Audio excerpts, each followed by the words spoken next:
बहुत प्राचीन समय से ही लोगों ने एक दूसरे को किस्से कहानियाँ और उनके साथ घटी सच्ची घटनाएं सुनाई, जो कभी एडवेंचर से भरी होती थी, कभी खौफनाक और डरावनी कहानियाँ, तो कभी इनमें रहस्यमयी जीवों के किस्से शामिल होते थे। अमेरिका का इतिहास ऐसी ही फोल्कलोर से भरा हुआ है, जो हैरत अंगेज के साथ साथ सच भी माना जाता है।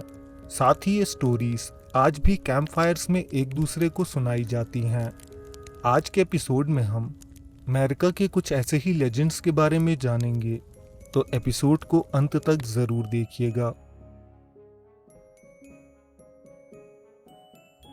दोस्तों, लिटिल पीपल का जिक्र बहुत से अलग अलग कल्चर्स के फोल्कलोर्स में किया गया है, जैसे Ireland, Greece, Philippines, Hawaiian islands, New Zealand, Flores island, Indonesia और नेटिव अमेरिका। नॉर्थ अमेरिका में रहने वाले नेटिव अमेरिकन्स की कहानियों में लिटिल पीपल का जिक्र मिलता है। ऐसे छोटे लोग जो सैंडी हिल्स के जंगलों में रहते थे और अक्सर पानी में बड़े बड़े पत्थरों पर बैठे दिखाई देते थे। इनके लुक्स की बात करें तो इन्हें लंबे बाल और दाढ़ी वाले इंसान बताया गया है, जिनकी लंबाई ज़्यादा से ज़्यादा आम इंसान के घुटने तक की होती थी। नेटिव लेजेंड्स में लिटिल पीपल के ऐसे किस्से मिलते हैं जब वो लोगों के साथ प्रैंक्स करते थे, जैसे कि वो गाने गाते थे और जब कोई उस म्यूजिक को सुनकर उसकी तरफ बढ़ता था तो वो जल्दी से छुप जाते थे। लिटिल पीपल को बच्चों से बहुत प्यार होता था और वो अक्सर ऐसे बच्चों को अपने साथ ले जाते थे जिनके पेरेंट्स उनके साथ बुरा बर्ताव करते थे। कई बार ऐसे किस्से भी सामने आए जब लिटिल पीपल ने ऐसे बच्चों को पाला जिन्हें जंगल में अकेला छोड़ दिया गया था।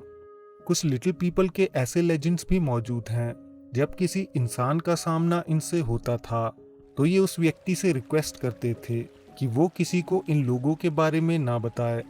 अगर वो इनकी बात मान लेता था तो लिटिल पीपल उसे बड़ा रिवॉर्ड देकर खुश करते थे और उसके परिवार की बुरे समय में मदद भी करते थे। अलग अलग ट्राइब्स में अलग अलग स्वभाव वाले लिटिल पीपल के किस्से मिलते हैं। कुछ लिटिल पीपल लोगों को भ्रम में डालने का ही काम करते थे। कुछ ट्राइबल लोग इन्हें भगवान मानते थे और उनका कहना था कि लिटिल पीपल के पास सुपर नेचुरल पावर्स होती हैं। एक नेटिव अमेरिकन ट्राइब का दावा है कि उनके पास मौजूद एक केव के अंदर लिटिल पीपल का वास है और उनके श्राप के डर से वो लोग कभी उस केव में एंटर नहीं करते हैं। लेकिन क्या विज्ञान इस रेस के एग्जिस्टेंस को मानता है? शायद उनके अस्तित्व के कुछ सबूत विज्ञान के हाथ पहले ही लग चुके हैं। ईयर 1930 ओहायो के कोशॉक्टन में एक ग्रेवयार्ड को खोद कर निकाला गया था जिसमें पिग्मी रेस के स्केलेटन्स मौजूद थे। उस सिमेट्री की कब्रें सिर्फ 3 फीट लंबी थीं। ऑथर मैरी जॉयस ने एक बुक लिखी जिसका नाम Cherokee little people were real है। उस किताब में उन्होंने लिखा कि उनके पास लिटिल पीपल के एग्जिस्टेंस के पक्के सबूत मौजूद हैं। उनकी बुक में वेस्टर्न कैरोलिना यूनिवर्सिटी के कैंपस के कंस्ट्रक्शन के समय हुए इंसिडेंट्स के बारे में लिखा है, जो सिल्वा में मौजूद है। जॉयस की दिलचस्पी लिटिल पीपल में तब बढ़ी जब उन्होंने वॉल्टर मिडल्टन का इंटरव्यू लिया था, जो उस कंस्ट्रक्शन प्रोजेक्ट में काम कर रहे थे। इंटरव्यू के दौरान वॉल्टर ने बताया कि फाउंडेशन के समय उन्हें छोटी छोटी टनल्स मिली जो कुछ ही फीट्स ऊंची थी और वेल इंजीनियर्ड थी। वर्कर्स को उन टनल्स में छोटे इंसानों की हड्डियां भी मिली थी। इसके साथ ही उन्हें एक छोटा स्कल भी मिला जिसमें विजडम टीथ भी था। इससे पता चलता है वो किसी बुजुर्ग का स्कल था। इंडियन हेरिटेज की सिंडी थॉरिंगटन का कहना है कि लिटिल पीपल को 3 ग्रुप्स में बांटा जा सकता है: डॉगवुड पीपल, लॉरल पीपल और रॉक पीपल। डॉगवुड पीपल काफी सभ्य और दयावान स्वभाव के थे। लॉरल पीपल वो थे जो अक्सर लोगों के साथ प्रैंक्स करते थे और रॉक पीपल दुष्ट स्वभाव के थे, उनसे दूर रहने में ही भलाई थी। सिंडी का मानना है कि ये आज भी एग्जिस्ट करते हैं। दोस्तों, यूनाइटेड स्टेट्स के ठंडे नॉर्दर्न फॉरेस्ट में और कनाडा के ग्रेट लेक रीजन के पास मिनेसोटा नॉर्थवुड जंगलों में एक मैलेवोलेंट स्पिरिट के होने के किस्से मौजूद हैं, जिसे वेंडिगो कहा जाता है। ये स्पिरिट किसी मॉन्स्टर की तरह होती है जिसके कुछ कैरेक्टरिस्टिक्स इंसानों से मेल खाते हैं, तो कभी ये स्पिरिट के फॉर्म में ही ह्यूमंस को पजेस कर लेते हैं और उन्हें मॉन्स्ट्रस बना देते हैं।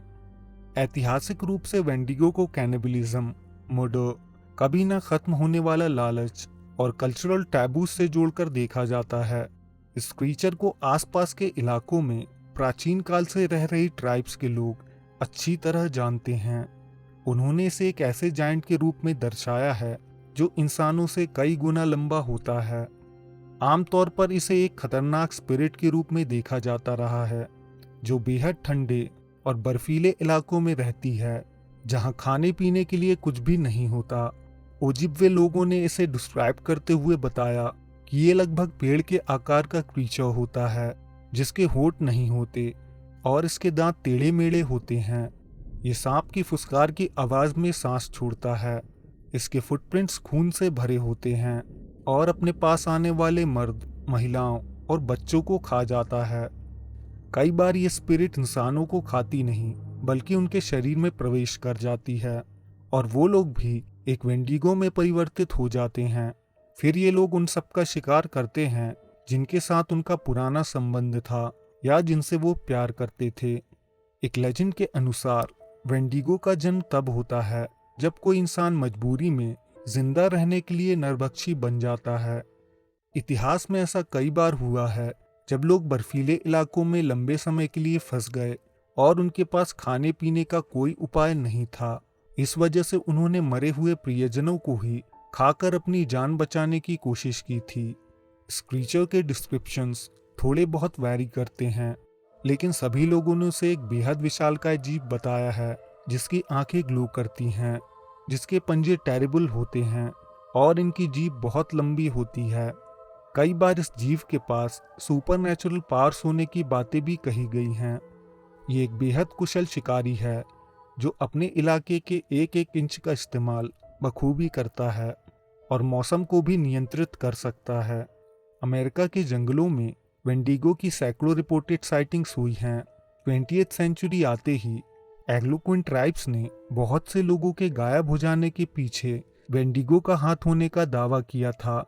एक मशहूर किस्से के अनुसार नेटिव अमेरिकन व्यक्ति स्विफ्ट रनर ने 1879 के विंटर सीजन में अपने पूरे परिवार का खून करके उन्हें खा लिया था।